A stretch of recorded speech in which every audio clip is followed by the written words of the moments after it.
Boys and girls, you've been home for a while. Let's see if your experience with your room is the same as this boy in this story. It's Pigsty by Mark Teague.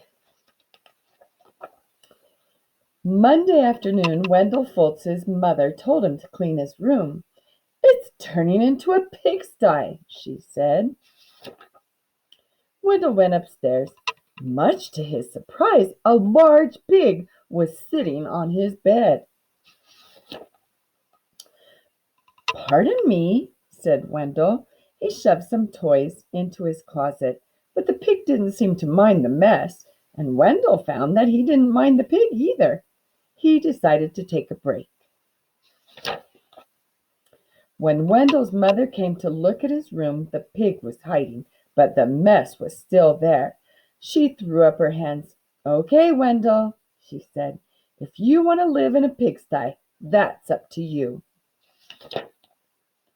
Wendell could hardly believe his luck. Now I could live however I want.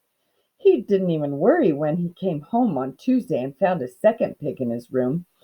The mess had grown a bit worse, but he was able to jam most of it under his bed. "Pigs are all right," he said, "as long as it's only one or two." In fact, they had a wonderful time. They played Monopoly until late each night and left the pieces lying all over the floor. They had paper airplane wars and pillow fights. The bed became a trampoline. Then two more pigs showed up.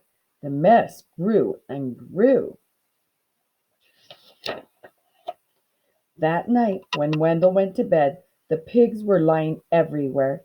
They rolled up in his blankets and hogged his pillows too. Wendell told himself he didn't mind, but then he found hoof prints on his comic books. And Friday, when he came home from school, he saw that someone had been sitting on his basketball, and his baseball cards were chewed. "That does it," said Wendell. "I've had enough." He ran downstairs to tell his mother. "Sorry," she said, "but your room is your responsibility." She handed him a broom. Wendell started to complain.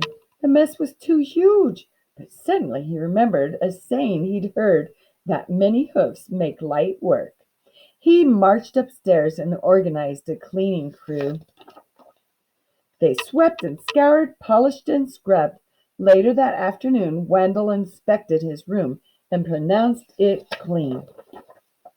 In fact, it was a bit too clean from a pig's point of view.